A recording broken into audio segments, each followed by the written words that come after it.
আল্লাহর রাসূল বলেন, ক্বালা রাসূলুল্লাহ সাল্লাল্লাহু আলাইহি ওয়াসাল্লাম, মান সামা ঈমানাও ওয়া ইহতিসাবা গুফিরা লাহু মা তাকদ্দামা মিন যামবিহি। وقال النبي صلى الله عليه وسلم من قام إيمانا واحتسابا غفر له ما تقدم من ذنبه। যারা দিনের বেলায় রোজা রাখবে রমজানে, সামা রমাদান, আবার অন্য বর্ণনায় কামা রমাদান, সামা রমাদান ফিল নাহার কামা রমাদান ফিল লাইল, দিনের বেলায় রোজার আমল করছে, মুজাহাদা করছে ঈমানের সাথে এবং খুব হুঁশিয়ারি অবস্থায়, হিসাব নিকাশ করে রোজা রাখছে, যে আল্লাহর ভয় নিয়ে রোজা রাখছে, আল্লাহর হুকুমে আল্লাহর ভয়ে কিছু খায় নাই, খুব সতর্কতার সাথে রোজা রাখছে, যে কোনো ধরনের নিষিদ্ধ কাজ গুনাহ খাতা করে নাই। যদি ঈমান ও ইহতিসাবের রোজা কেউ রাখে, গুনাহমুক্ত এবং ইবাদতযুক্ত রোজা, গুনাহমুক্ত এবং ইবাদতযুক্ত রোজা। ঈমানান মানে হলো আল্লাহ পাকের হুকুম মানার মাধ্যমে আল্লাহ পাকের বিশ্বাস ভয় আছে, এটা প্রমাণ করছে প্রত্যেকটা সেকেন্ডে সেকেন্ডে। আর ইহতিসাব করেছে, খুব হিসাব নিকাশ করে চলেছে, কোন ধরনের মাসিয়াত তার হয় নাই। যদি এই দুই গুণ কারোর হয়, যে ইবাদত করছে, গুনাহ ছাড়ছে রমজান মাসে, তো আল্লাহ তাআলা এই রমজানের সিয়াম সাধনার মাধ্যমে সব গুনাহ বান্দার মাফ করে দিবেন। আবার রাতের বেলায় নামাজ, কিয়াম করা, এই দুই কাজ করতে গিয়ে আমাদের আকাবিররা রাতের ঘুম একেবারে রমাদানে হারাম করে ফেলছে। রাত্রে ঘুমানি নাই, খুব অল্প সময় দিনের বেলায় আমাদের আকাবিররা ঘুমাইছে। এখনো আমাদের আকাবিররা দিনের বেলায় সামান্য সময় ঘুমান, সারা রাত কিয়ামুল লাইল করেন, সারা রাত নামাজ পড়েন। ইমামে আজম আবু হানিফা রাহমাতুল্লাহ আলাইহি রাত্রে 1 খতম করে কোরআন শরীফ, দিনে 1 খতম করে কোরআন শরীফ, মোট 60 খতম করতেন দিনে রাত্রে তিলাওয়াতের খতম, আর তারাবিতে করতেন 1 খতম। রাতের বেলায় 1 খতম, দিনের বেলায় 1 খতম। ইমাম মালিক রাহমাতুল্লাহ আলাইহি তিনি দিনে রাত্রে রমাদানে 30 খতম কোরআন শরীফ পড়তেন, 30 খতম কোরআনে কারীমের তিলাওয়াত করতেন, 30 রোজা 30 খতম। এখনো এমন কোরআন পড়নেওয়ালা আছে। আমি গত 2-3 দিন আগে আমাদের কারি আবুল হাসান আজমি দামাত বরকাতুহুম, উনি দেওয়ানার হযরতের ওখানে রমাদানে আছেন, তো উনি প্রতিদিন 10 পারা করে কোরআন শরীফ পড়েন, তারাবি ছাড়া, তারাবির তিলাওয়াত ছাড়া প্রতিদিন 10 পারা করে কোরআন মাজিদের তিলাওয়াত করেন। অর্থাৎ ওনার নিয়মিত দিনের বেলায় কোরআনে কারীমের দর্স দেন, আবার রাতের বেলায় কিয়ামুল লাইল করেন, এরপরেও তিনি প্রতিদিন 10 পারা করে কোরআন শরীফের তেলাওয়াত করেন। কারণ কি? রমাদানের মূল্যই তো কোরআনের কারণে। শাহরু রমাদান আল্লাযী উনজিলা ফীহিল কুরআন, রমজান মাস এমন একটা মাস যে মাসে আল্লাহ তাআলা কোরআনে কারীম নাজিল করেছেন।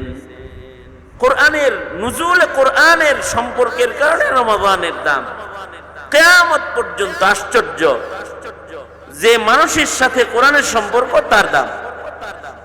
নুজুল কোরআনের কারণে যেমন রমজানের দাম, ওইরকম হিফাজতে কোরআন, আমলে কোরআন, কোরআনের আমল, কোরআনের হিফাজত, হুকুকুল কোরআন, এগুলো যারা আদায় করবে কিয়ামত পর্যন্ত নর নারীর ভেতরে এদের দাম হয়ে যাবে। চামড়ার কারণে দাম হবে না, মানুষের চামড়ার সৌন্দর্যের কারণে দাম হবে না, কোরআনের ইত্তিবার আমলের সৌন্দর্যের কারণে মানুষের মূল্য হয়ে যাবে। হযরত রাবিয়াতুল বসরি, ওনার কাছে এক যুবক আসছে, আমাদের আকাবির ও মনীষীদের ভেতরে এমন কিছু নারী ছিল যে সকল নারীদের কাছে অনেক মানুষ ভিড় করত, নারীদের কাছেও মানুষ যাইত, নারীদের কাছে মানুষ যাইত শিখার জন্য। ওনাদের কাছে ইলম ছিল, ওনাদের কাছে মারেফত ছিল, তো ওনাদের কাছে উম্মতের নারী পুরুষরা সবাই যাইত। যেমন হযরত আয়েশা সিদ্দিকা রাদিয়াল্লাহু আনহা, ওনার কাছে উম্মতের নারীরাও যাইত, পুরুষরাও যাইত। পৃথিবীতে এমন কিছু নারী আছে যে নারীর কাছে, যে সকল নারীর কাছে পুরুষরাও যায়, তাদের সোহবত নিতে যায়। কেমনে সোহবত নেয়? পর্দার আড়াল থেকে, তাদের থেকে ইস্তেফাদা করার জন্য পুরুষরাও ভিড় করে। যদি সেই নারীটা যোগ্য নারী হয়, নারীটা যদি মুত্তাকি হয়, নারীটা যদি আলেমা হয়, তার কাছে যদি দামি জিনিস রয়, তো তার কাছে পুরুষরাও ভিড় করে। যেমন হযরত আয়েশা সিদ্দিকা রাদিয়াল্লাহু আনহা, ওনার কাছে শুধু মহিলারা যাইতো না, ওনার কাছে পুরুষরা ভিড় করত। পুরুষরা এমন ভিড় করত যে ওনার শাগরেদের সংখ্যা এত ছিল যে সাহাবায়ে কেরামের ভেতরে মশহুর সাহাবায়ে কেরাম যারা, ইলমি ময়দানে শাহসওয়ার সাহাবী যারা, আব্দুল্লাহ ইবনে আব্বাস, আব্দুল্লাহ ইবনে মাসউদ, আব্দুল্লাহ ইবনে ওমর রিজওয়ানুল্লাহি আলাইহিম আজমাইন, এই রকম নাম করা রাইসুল মুফাসসিরিন, রাইসুল মুহাদ্দিসিন, ওনারা হলেন হযরত আয়েশা সিদ্দিকার ছাত্র। হযরত আয়েশা সিদ্দিকার কাছে ওনারা পড়ছেন। এমনকি আল্লাহর নবীর কাছ থেকে হযরত আয়েশা সিদ্দিকা এই পরিমাণে ইলম হাসিল করছেন যে ওনার কাছে শুধু পড়তো না, ভর্তি হইতো। এই মহিলা মাদ্রাসায় যেমন ভর্তি হয়, হযরত আয়েশা সিদ্দিকার কাছে ছাত্ররা ভর্তি হইতো, দরখাস্ত দিয়া ভর্তি হইতো। একবার তো হযরত আয়েশা সিদ্দিকা রাদিয়াল্লাহু আনহা, তিনি একবার আব্দুল্লাহ ইবনে জুবায়ের, ওনার উপরে রাগ করলেন। আব্দুল্লাহ ইবনে জুবায়ের রাদিয়াল্লাহু আনহুমা ওনার উপরে রাগ কইরা একবার কসম করলেন, যাও আল্লাহর কসম, তোমার সাথে আমি আর কথা বলবো না। হযরত আয়েশা সিদ্দিকা কসম করছে, ভাগিনার লগে কসম করছে, ভাগিনা লাগে আব্দুল্লাহ ইবনে জুবায়ের হযরত আয়েশা সিদ্দিকার, তো ওনার লগে কসম করছে যে আর কথা বলবেন, যাও যাও, তোমার সাথে কোনো কথা নাই, আমি জিন্দেগিতে কখনো তোমার সাথে আর কথা বলবো না, আর তুমি কখনো আমার কামরায়, আমার হুজরায় আর কখনো তুমি আসবে। অথচ হযরত আয়েশার হুজরা হইল এমন যে হযরত আয়েশার হুজরায় প্রতিদিন হাজার হাজার মানুষ যাইত, হাজার হাজার মানুষ। এখন তো যায় লাখ লাখ মানুষ। এখনো হযরত আয়েশা সিদ্দিকার হুজরার সামনে দিয়া লক্ষ লক্ষ মানুষ প্রতিদিন যাতায়াত করে। কারণ কি? হযরত আয়েশা সিদ্দিকার হুজরায় ঘুমায় আছেন সাইয়্যিদুল মুরসালিন মুহাম্মদুর রাসূলুল্লাহ সাল্লাল্লাহু আলাইহি ওয়াসাল্লাম। আল্লাহর রাসূল ঘুমায় আছেন, তো এখানে মানুষের যাতায়াত বেশি। এ কারণে উম্মুল মুমিনিন হযরত আয়েশা সিদ্দিকার কাছে খলিফাতুল মুসলিমিন এবং ধনী ধনী সাহাবী যারা, তারা বড় বড় হাদিয়া পাঠাইতেন, অনেক টাকা পয়সার হাদিয়া পাঠাইতেন। 1 লাখ দিরহাম, 80,000 দিরহাম একসাথে ওনার কাছে হাদিয়া পাঠাইতেন। আর আশ্চর্য বিষয় হলো, সকাল বেলায় হাদিয়া পাঠাইতেন, সূর্য ডুবার আগে সব হযরত আয়েশা সিদ্দিকা ওনার কাছে যারা আসতো তাদেরকে সাদকা করে দিতেন। একবার হযরত আমিরে মুয়াবিয়া রাদিয়াল্লাহু আনহু, তিনি 80,000 দিরহাম হাদিয়া পাঠাইছেন, 1 লক্ষ দিরহাম হাদিয়া পাঠাইছেন। হযরত আব্দুল্লাহ ইবনে আব্বাস একবার হাদিয়া পাঠাইছেন, লম্বা হাদিয়া, উস্তাদ লাগে তো, উস্তাদের কাছে লাখ টাকার হাদিয়া পাঠাইছেন। 1 লাখ দিরহাম তার মানে কি বিরাট বড় টাকা, 1 কোটি টাকার সমান এই জমানা। আর হযরত আয়েশা সিদ্দিকা কি করছেন যে এই টাকাগুলা সন্ধ্যা হওয়ার আগে এই সব বিতরণ করে ফেলছেন। আর ওই বিতরণ যে করতেছেন, একদিকে হযরত আয়েশা সিদ্দিকা দান করতেছেন, আর একদিকে তিনি রোজার হালতে ছিলেন। বিতরণও শেষ, 1 কোটি টাকার লেনদেন হয়ে গেছে, মানে 1 কোটি টাকার সাদকা শেষ, 80,000 দিরহাম সাদকা শেষ হয়ে গেছে। আর সন্ধ্যাবেলায় যখন দস্তরখান দিছে ইফতার করার জন্য, তো কাজের খাদেমা যে দস্তরখান দিছে এর ভিতরে ভাঙ্গা রুটি আর একটা খেজুর আছে, আর কিছু নাই। হযরত আয়েশা সিদ্দিকা বলেন, এই খাদেমা, এই ভাঙ্গা শুকনা রুটি আর খেজুর ছাড়া কি আমার ঘরে অন্য কিছু নাই? হযরত আয়েশা সিদ্দিকা কথা বললে খাদেমা বলে, সকালবেলায় 1,00,000 দিরহামের হাদিয়া আসলো, সন্ধ্যার আগে আল্লাহর বান্দাদের ভেতরে সব বিতরণ করে দিলেন। তখন কি আন্দাজ ছিল না যে আমার একটু ভালো খাওয়ার দরকার আছে? নিজের খানার কথা তখন চিন্তা করেন নাই কেন? হযরত আয়েশা সিদ্দিকা তখন কাঁদতে লাগলেন আর বললেন, আমাকে ওই কথা বইলা কষ্ট দিও না। আমি যখন সাদকা করতেছিলাম তখন আখিরাতের ভয়ে, আল্লাহর ভয়ে সাদকার আমল যখন করতেছিলাম, তখন আমার ঘরে যে কিছু নাই এটা আল্লাহর ভয়ে আমি ভুলে গেছিলাম। যদি আমার স্মরণ থাকতো যে আমার ঘরে কিছু নাই, তাহলে আমি কিছু দিরহাম ওখান থেকে রেখে দিতাম, আমি ভুলে গেছি এই জন্য সব দিয়ে দিছি। তাহলে কত পরিমাণ মানুষ, আমার বলার উদ্দেশ্য হলো কত পরিমাণ মানুষ ওনার কাছে গেলে মাগরিবের আগে লাখ টাকা অথবা 80,000 দিরহাম, 1,00,000 দিরহাম উনি সাদকা করে ফেলতে পারেন। কত মানুষ আসলে ওনার দরজায়, কত লোক আসলে, আর লোক আসবেই না কেন? দুইটা কারণ।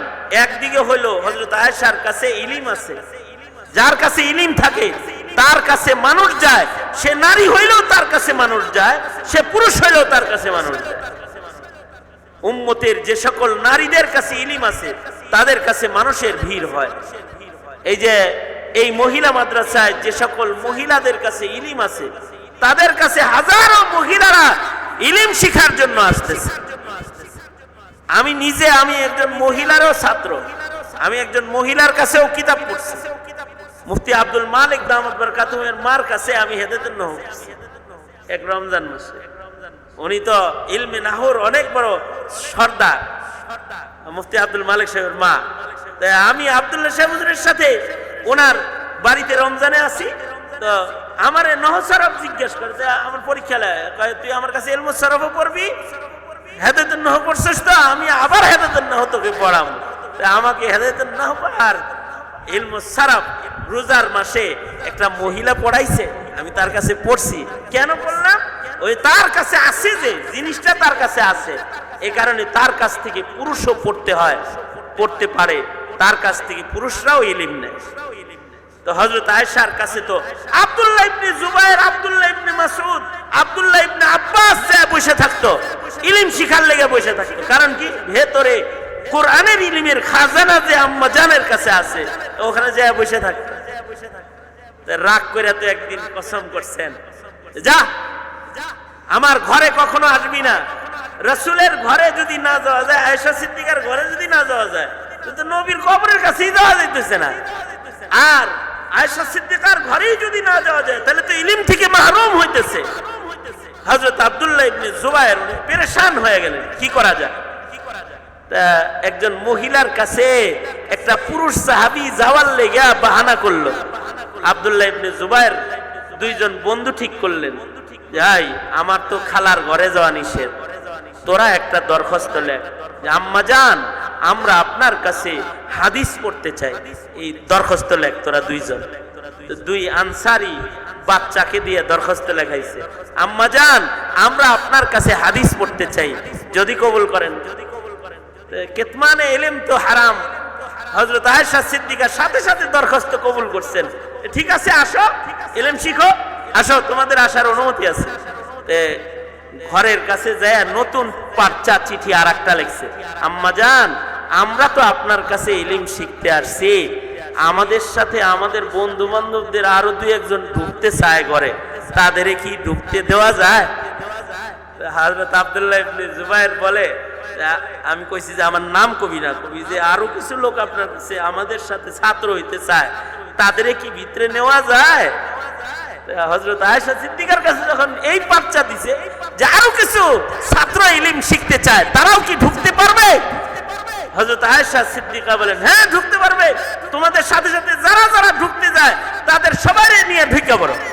হযরত আব্দুল্লাহ ইবনে জুবায়ের বলেন, কৌশলে খালার ঘরে ঢোকার অনুমতিটা পেয়ে গেছি। আমার সাথে কিন্তু কয়দিন আগে কইছে, আল্লাহর কসম তোর সাথে কথা বলবো না, আর আমার ঘরে তুই কখনো আর আসবি।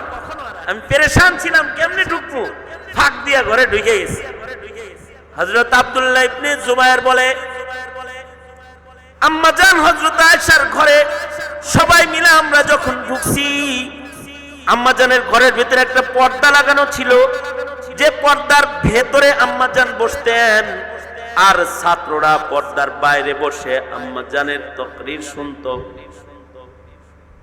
আম্মাজানের তাকওয়া এত বেশি ছিল যে আম্মাজান হযরত আয়েশা সিদ্দিকার পর্দা এত কঠিন পর্দা তিনি করতেন যে তিনি শুধুই মাত্র বাচ্চাদেরকে পর্দার বাইরে বসাইতেন তা না, আম্মাজান হযরত আয়েশা তো তাকওয়ার কারণে মরা মানুষের সাথেও পর্দা করতেন, মৃত মানুষের সাথে উনি পর্দা করতেন। হযরত আয়েশা সিদ্দিকার পর্দার জিন্দেগি বড় আরো মজবুত, কঠিন তাকওয়াওয়ালা পর্দার জিন্দেগি ছিল হযরত আয়েশা সিদ্দিকার। যে হযরত আয়েশা সিদ্দিকার ইন্তেকালের পরে হযরত সিদ্দিকে আকবর নবীজির ঘরে কবরের জায়গা পাইলেন। তখনও পর্যন্ত হযরত আয়েশা সিদ্দিকার হুজরার ভেতরে কোনো পর্দা ছিল না। যে ঘরে উনি থাকেন ওখানে কোনো পর্দা ছিল না, কারণ ঘরের ভিতরে এক পাশে আল্লাহর রাসূলের কবর আছে রওজায়ে আতহার, আর নবীজির কদমের কাছে হযরত আয়েশা সিদ্দিকার আব্বা জান আবু বকরের কবর। তো বাপের সাথেও পর্দা নাই, স্বামীর সাথেও পর্দা নাই, তো সুতরাং ভেতরে কোনো পর্দা দেওয়ার কোনো দরকার তখন পড়ে নাই। কিন্তু হযরত উমর উনি ইন্তেকালের পূর্বে হযরত আয়েশা সিদ্দিকার কাছে দরখাস্ত করলেন যে আয়েশা আম্মাজান, আপনার কাছে আপনার কবরের জায়গাটা আমি উমর ভিক্ষা চাইতেছি। বদরুদ্দিন আইনি রহমতুল্লাহ আলাইহি শারিহুল বুখারী, বুখারী শরীফের ব্যাখ্যা গ্রন্থে উনি লিখছেন, আয়েশা সিদ্দিকা আব্দুল্লাহ ইবনে উমরের মাধ্যমে হযরত উমরের কবরের জায়গা আবেদন করার এই দরখাস্ত পাওয়ার সাথে সাথে এটাকে কবুল করে ফেলছে। কেন কবুল করে ফেলছেন, কারণ কি, এই জায়গাটা তো আসলে নিজের জন্য উনি রাখছিলেন। তো বদরুদ্দিন আইনি বলে, আয়েশা সিদ্দিকা আল্লাহর ভয়ের কারণে নিজের কবরের জায়গা উমরে তাড়াতাড়ি দিয়ে দিছে, আল্লাহর ভয়ে। কেন?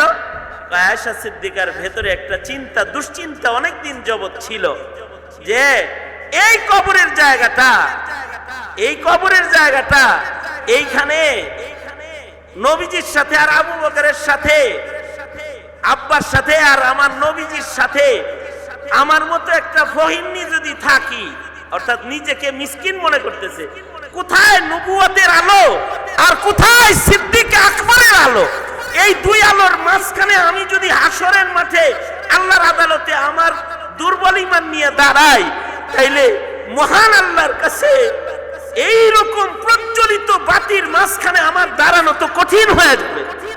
এ কারণে আমার দূরে থাকলেই ভালো। যখন সাথে সাথে হযরত উমরের প্রস্তাব আসছে, তো উনি সাথে সাথে এটা কবুল করছেন, কারণ উনি চিন্তা করলেন যে নবীজির নবুয়তের আলোর পাশে আবু বকরের যেরকম মানায়, এই আলোর পাশে উমরকেই একমাত্র মানায়, এইখানে আয়েশাকে মানায়। সাথে সাথে নিজের কবরের জায়গা হযরত উমররে দিয়া উনি জান্নাতুল বাকিতে চলে গেছে। এটাও ওনার ক্ষুধাভীতি, এটাও ওনার তাকওয়া। এই ক্ষুধাভীতির আরো উঁচু ক্ষুধাভীতি হলো ওনার পর্দার ভেতরে প্রস্ফুটিত হয়, যে উনি বললেন যে দেখো উমরের কবর যেহেতু এখানে এখন দিছো, এতদিন ঘরের ভেতরে পর্দা লাগে নাই, এখন পর্দা লাগবে। এখন এই কবর, তিন কবর বরাবর আমার শোয়ার খাটের মাঝখান দিয়া একটা পর্দা, এবার শক্ত করে এখানে একটা পর্দা লাগায় দাও। একটা শক্ত পর্দা লাগানোর জন্য হুকুম দিলে সাহাবায়ে কেরাম বলতেছিলেন, আম্মা জান এতদিন পর্দা লাগে নাই, আজকে পর্দা লাগবে কেন? তো হযরত আয়েশা বলতেন, এতদিন তো উমর ছিল না ঘরে, এখন যে উমর আসছে ঘরে এজন্য পর্দা লাগে। তো সাহাবীরা বলে, আম্মা জান উমর কি জীবিত না মৃত? মরা মানুষের সাথেও কি পর্দা লাগে? হযরত আয়েশা আম্মা জান বলেন যে উমর আমার বাবার আর আমার স্বামীর কদমের কাছে শুয়ে রইছে আমার ঘরের ভেতরে, আমার পর্দা ছাড়া এই ঘরে থাকতে শরম করে, আমি লজ্জা পাই পর্দা ছাড়া থাকতে, এই কারণে কবরের মানুষের সাথেও পর্দা। এটা হলো হযরত আয়েশা সিদ্দিকার তাকওয়ার উঁচু স্তর। ওনার লজ্জা অনেক বেশি ছিল। এখন নারীদের লজ্জা নাই, নারীরা পর্দা করে না, বেপর্দা, এগুলো নির্লজ্জ। কিন্তু আগের জমানার মানুষের লজ্জা বেশি ছিল। হযরত আয়েশা সিদ্দিকার লজ্জা বেশি হওয়ার কারণেই হযরত আয়েশা সিদ্দিকার উপরে জিনার তহমত লেগেছিল। আর এই উনি ইস্তেনজা করার জন্য এত দূরে চলে গেছিল লজ্জার কারণে, শরমের কারণে, যে আমার ইস্তেনজার কোনো আওয়াজ, আমার ইস্তেনজার কোনো এই অবস্থার কোনো কল্পনা যেন কোনো পুরুষের না হয়। অনেক দূরে চলে গেছেন ইস্তেনজা করার জন্য। এদিক দিয়ে কাফেলা শুদ্ধ চলে গেছে গা, আর খবর নাই হযরত আয়েশার। এদিক দিয়ে মুনাফিকরা হযরত আয়েশার উপরে তহমত লাগাইছে। আল্লাহ তাআলা হযরত আয়েশা সিদ্দিকার তাকওয়ার বরকতে কোরআনে কারীমের 10টা আয়াত আল্লাহ তাআলা নাযিল করেছেন। 10টা আয়াত হযরত আয়েশা সিদ্দিকার পবিত্রতার উপরে আল্লাহ তাআলা আসমান থেকে নাযিল করেছেন। তো উনার তাকওয়া তো ওইরকম তাকওয়া ছিল যে পর্দা মরা মানুষের সাথে পর্দা দিতেন। তাইলে মৃত মানুষের সাথে যিনি পর্দা করে, তাহলে জীবিতদের সাথে তার পর্দার আচরণটা কিরকম ছিল, এখান থেকে একটা আন্দাজ করার বিষয়। 10 তো ঘরের ভেতরে, ভেতর থেকে উনি পড়াইতেন, কিন্তু মাঝখানে পর্দা ছিল। আব্দুল্লাহ ইবনে জুবায়ের বলে যে যারা ছাত্র আইছে হেগর লগে না পর্দা আছে, আমার লগে পর্দা আছে নাকি? আমার তো খালা, আমি তো ঘরে ঢোকার চান্স পাইছি। ঘরে ঢোকার চান্স পায় আব্দুল্লাহ ইবনে জুবায়ের পর্দাটা সরায় ভেতরে যায় বলে, আম্মা জান আপনি তো এই ছাত্রদের বন্ধুদের সবাইরে আসতে বলছেন, মিন ওয়াজহিন আমাকেও আসতে বলছেন, তাই আপনার অনুমতি সাপেক্ষে আমি আপনার ঘরে খালা ঢুকে পড়ছি, আমি আপনার কদমে ধরে ফেলছি, পাও ধরে বলতেছে যে এক মুমিন আর এক মুমিনের সাথে ইচ্ছাকৃত 3 দিনের বেশি কথা না বললে তার আমল তো আসমানে যায় না। আমার আমলও লটকে থাকবো, খালা আপনার আমলও লটকে থাকবো, মেহেরবানি করে আপনি আমারে মাফ করে দেন, আর আপনার কাছ থেকে ইলমি ইস্তিফাদা করার জন্য আমাকে সুযোগ দান করেন। আপনি দুঃখ পান আমার উপরে, এমন অবস্থায় যদি আমার মৃত্যু হয় তাহলে আমি আল্লাহর আদালতে আর নবীর আদালতে কেমনে দাঁড়াবো? আপনি আমার উপরে নারাজ থাকলে আপনি আমারে মাফ করে দেন। তো পাও জড়ায় ধরে মাফ চাইলেন, এমন ভাবে মাফ চাইলেন যে হযরত আয়েশা সিদ্দিকার সাথে সাথে আব্দুল্লাহ ইবনে জুবায়েরকে ক্ষমা করে দিলেন এবং কথা বললেন এবং ক্লাসে বসার অনুমতি প্রদান করলেন। এখন আশ্চর্য একটা বিষয় হলো, অথচ হযরত আয়েশা সিদ্দিকা কসম করছিলেন যে উনি আর জীবনে কোনোদিন আব্দুল্লাহ ইবনে জুবায়েরের সাথে কথা বলবেন না। এই কথা বলতে যে কসম করছিলেন, আল্লাহর কসম। তো এখন যে কথা বললেন, তো কসম ভাঙছে না? কসমের কাফারা আছে। কসমের কাফারা হলো ওই যুগে গোলাম আজাদ করার মতো বড় কাফারা, কসমের কাফারা। একটা কসম ভাঙলে গোলাম আজাদ করার লাগতো। কিন্তু হযরত আয়েশা সিদ্দিকার তাকওয়াল্লাহ এত বেশি, উনার জীবনে উনি একটা কসম করছেন আল্লাহর নামে, আর সেই কসমটাকে উনি ভাঙছেন। এইটার কাফারা হিসেবে উনি একটা গোলাম সাদকা করলেই হইতো, একটা গোলাম আজাদ করলেই হইতো। হযরত আয়েশা সিদ্দিকা 40টা গোলাম আজাদ করেছেন, একের পর এক 40টা গোলাম কিনছেন আর আজাদ করছেন। মহান আল্লাহর দরবারে যেন কসম ভাঙ্গার কাফারা এটা যেন কম না হয়, আর আল্লাহর কাছে যেন আসামি না হয়। একটা কসম ভাঙ্গার কাফারা দিছে 40 গুণ। আর আমাদের জীবনে ফরজ ওয়াজিব নষ্ট না, ফরজ নষ্ট হইতেছে রোজার হালতে হাজারো। আমাদের ওই সমস্ত কোনো চিন্তাই নাই যে আল্লাহর আদালতে কেমনে দাঁড়াবো। তো হযরত আয়েশা সিদ্দিকা, ওনার কাছে ইলম ছিল, ওনার কাছে তাকওয়াল্লাহ ছিল, এ কারণে নারীর দাম বেশি। এরকম ইলমওয়ালা আর এরকম একটা তাকওয়াওয়ালা একজন মহিলার মূল্য এই মদবুর মাদ্রাসার বহু ছাত্র তুলাবা উলামাদের চেয়েও বেশি হয়ে যাবে যদি তার ভেতরে কামেল তাকওয়া থাকে। তাহলে তাকওয়ার কারণে একটা মানুষের মূল্য হয় ইন্না আকরামাকুম ইনদাল্লাহি আতকাকুম। আর ইলমের কারণে মানুষের মূল্য হয় যার কাছে ইলমে দ্বীন এসে যায়, তার মূল্য আল্লাহ পাকের কাছে বেড়ে যায়। মহিলা মাদ্রাসা মানে ইলম বিতরণের জায়গা, এই জায়গা থেকে নারীদের মূল্য বাড়বে আর নারীর তার মূল্য বাড়বে। জমিনে যাদের কাছে ইলম থাকে, যাদের কাছে তাকওয়া থাকে, তাদের কাছে মানুষ যায় এবং তাদের মূল্যও বেশি হয়। রাবেয়া বসরি এ তো মহিলা ছিল কিন্তু বড় মুত্তাকি মহিলা, আলেমা মহিলা, তো মুত্তাকি মুহাদ্দিসা ছিলেন। হযরত রাবেয়া বসরি মুহাদ্দিসা ছিলেন, তিনি হাদিস পড়াইতেন, তিনি মুত্তাকি ছিলেন। ওনার কাছে পুরুষরাও যাইতেন, পুরুষরা পর্দার আড়াল থেকে ওনার কাছ থেকে সবক নিত। এক যুবক যায় বলে, আম্মা জান, আপনার কাছে আমরা আসি দিন শিখার জন্য, কিন্তু আপনি ঠইকা গেছেন, আমরাই জিতে গেছি। শুনছেন না, পুরুষের দাম বেশি মহিলার দাম কম, পুরুষের দাম বেশি মহিলার দাম কম। মানুষের ভেতরে পুরুষের দাম বেশি, মহিলার দাম কম। তো হযরত আয়েশা, হযরত রাবেয়া বসরি বলে, তোমারে কে কইছে মানুষের ভিতরে পুরুষের দাম বেশি মহিলার দাম কম? আর রিজাল কাওয়ামুনা আলান নিসা। না না না, ওইটা হলো হুকুমতের সামাজিক অবস্থানে, সামাজিক অবস্থানে নারীরা যেহেতু দুর্বল, পরিচালনার স্বার্থে আল্লাহ তাআলা পুরুষদেরকে হুকুমত বেশি দান করেছেন। তারা তারা জমিনের পরিচালনায় তারা মর্যাদাবান, নারীদের চাইতে পুরুষ হিসেবে তাদের মর্যাদা বেশি। কিন্তু তোমারে কে কইছে যে নারীরা কম দামি? তো এই যুবকে দলিল পেশ করতেছে, নারীরা কম দামি, এটা তো বুঝাই যায়। আল্লাহ কি কোনো নারীরে নবী বানাইছে নাকি? কোন নারীরে তো আর নবী বানায় নাই। আল্লাহ তাআলা মানুষের ভিতরে সবচেয়ে দামি মানুষ যা আছে, নবী, নবী যা পাঠাইছে সব তো পুরুষের ভিতরে পাঠাইছে। কোন মহিলারে আল্লাহ তাআলা নবুয়তি দিল না। মহিলার দাম যে কম, এটা তো এমনি দেখা যাইতেছে, স্পষ্ট দেখা যাইতেছে না। যুবক বলে মহিলাদের দাম কম। রাবেয়া বসরি বলে, তুমি বুঝতে ভুল করেছো যুবক, পৃথিবীর কোন পুরুষই মহিলার পেট ছাড়া আসে না। পুরুষ ছাড়া পুরুষ আসে, কিন্তু মহিলা ছাড়া পুরুষ জন্মায় না। দেখছো না, হযরত ঈসা আলাইহিস সালাতু ওয়াস সালাম, হ্যাঁ পুরুষ লাগে নাই, কিন্তু মহিলা লাগছে, মা লাগছে, মরিয়ম লাগছে। ঈসার জন্ম হইতে নারীর পেট লাগছে। বোঝা যায় পুরুষের মর্যাদা বেশি হইলেও পুরুষ নারীর চাইতে বেশি গুরুত্বপূর্ণ না। পুরুষ যদি নারীর চাইতে বেশি গুরুত্বপূর্ণ হইতো, তাহলে পুরুষ আইতো কোত্থেকে?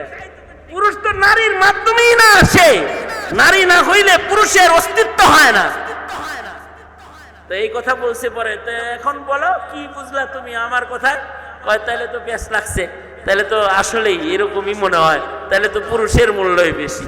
তো হযরত রাবেয়া বসরি হেসে দিয়ে বলে যে না, আসলে মানুষের মূল্য পুরুষ আর নারীর খিলকাতান, সৃষ্টিগত আকৃতির দ্বারায় আল্লাহর কাছে নারী পুরুষের মর্যাদা না, নারী পুরুষের মর্যাদা প্রতিষ্ঠিত হয় বান্দা বান্দির তাকওয়ার মাধ্যমে, বান্দা বান্দির খৌফ ও খাশিয়াত এবং তার ইলমে দ্বীনের মাধ্যমে, তার আমলের মাধ্যমে নারী আর পুরুষের মর্যাদার কমবেশ হয়। তো সুতরাং রমজান মাস কিন্তু কোরআন নাজিলের মাস।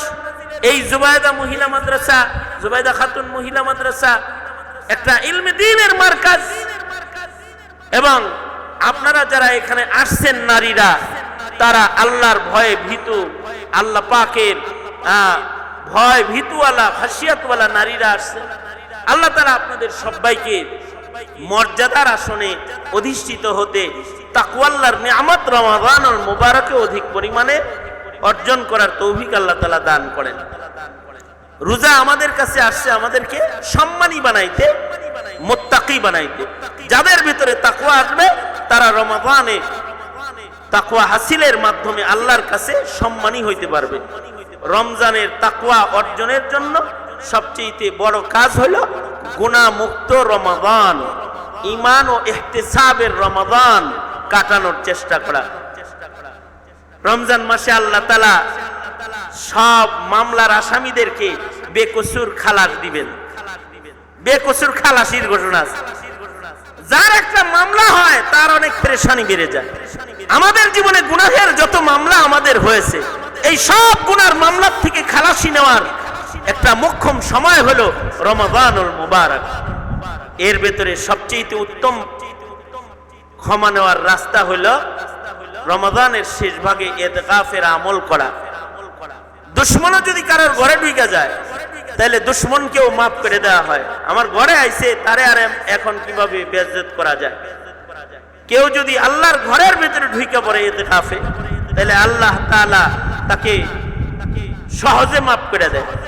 নারীদের ইতিকাফের একটা সুন্নাত আমল হলো যে তারা ঘরের কোণে একটা জায়গাকে নির্ধারিত করে সেখানে ইতিকাফ করবে, ইতিকাফের আমল করবে। তারা আল্লাহর কাছে ক্ষমা নেওয়ার জন্য একটা নির্ধারিত জায়গায়, কারণ ঘরটাই নারীর মসজিদ। পুরুষ মসজিদে নামাজ পড়লে, জামাতের সাথে নামাজ পড়লে যে সওয়াব পায়, নারী তার স্বামীর ঘরে নামাজ পড়লে আল্লাহ তাআলা সেই সওয়াব দান করে। নারী ঘরের কোণেই ইতিকাফ করবে। আমার মা উনি প্রথম রোজায় যে ইতিকাফ করছেন, ইতিকাফে পড়ছেন, এটা তো আর আমরা জানি না, ওটা তো আর কয় না যে পয়লা রোজায় ইতিকাফে পড়ছেন। মাসুদ যায় ডাকে, আমরা যায় ডাকি, ঘরের বাইরে আর আসে না, কিন্তু পয়লা যে ইতিকাফে আছে কথাটা তো কয় না, ঘরের ভিতরে খালি কোরআন শরীফ পড়ে বসে বসে। এক পর্যায়ে রাগ করেই মাসুদ জিজ্ঞেস করছে, হ্যাঁ আমাদের লোকের কথা নাই বাতরি নাই, ডাকাডাকি করি কি বাইরন না ঘরের থেকে, এই ডাকি কিছু কর না। তা মা কেন্দ্রে দিয়ে কয়, ওই যে এখন তো আর তোর আব্বা ঘরে নাই, গত এই কারফিউর সময় আমার আব্বা জান ইন্তেকাল করছে। আমার আব্বা জান আশিকে কোরআন ছিল, কত কোরআন শরীফ যে আমার আব্বা এই রোজার মাসে পড়তো।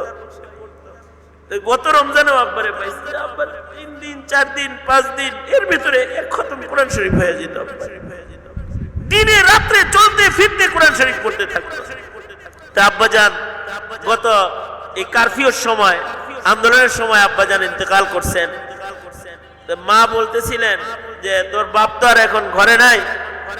মা বলে যে এখন আর কার কত কর দরকার আছে আমার, এই জন্য আমি 30 দিনের জন্য ইতিকাফে বসে গেছি। একেবারে রমজানের পয়লা দিন ইতিকাফে বসে গেছে।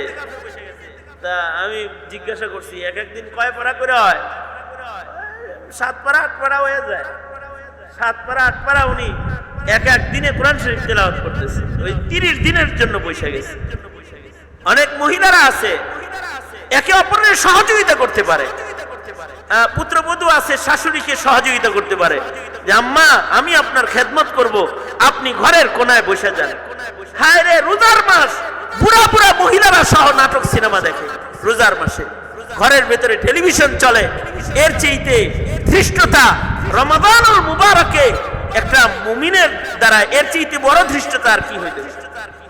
এজন্য আমার মুহতারামা মায়েরা যারা পর্দার আড়ালে আসছেন, যদি একটু ইতিকাফে ঢুকে যেতে পারেন আর আল্লাহর কাছে মাপ চাইতে পারেন, তাহলে রমাদানে নিজের গুনাহ, নিজের পাপাচার, নিজের মামলার থেকে মুক্তি নেওয়ার সবচেয়ে উত্তম সময় রমাদান। আল্লাহ তাআলা আমাদের সবাইকে রমাদানুল মুবারকের মাগফিরাত নেওয়ার জন্য পূর্ণ প্রস্তুত হওয়ার তৌফিক দান করেন। আমাদের সবাইকে কবুল আর মঞ্জুর করেন, এই মজমাকে কবুল করেন। এই 19 দিন ব্যাপী ধারাবাহিক যে ইসলাহি মাহফিল, এটাকে আল্লাহ তাআলা কবুল মঞ্জুর করেন।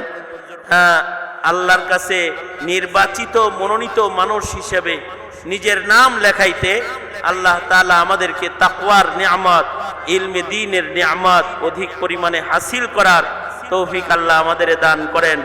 এবং এই রমাদানের শেষ সময়টাকে নিজের জীবনের শেষ রমাদান মনে করে আমাদেরকে আল্লাহ তাআলা লাইলাতুল কদর নিশ্চিত দখল করার মেজাজ দান করেন। লাইলাতুল কদর লাভের, নিশ্চিত লাইলাতুল কদর লাভের একটা মেহনত আছে, সেই মেহনতটা করার তৌফিক আল্লাহ তাআলা আমাদের সবাইকে দান করেন। এই মাদ্রাসাকে কবুল করেন।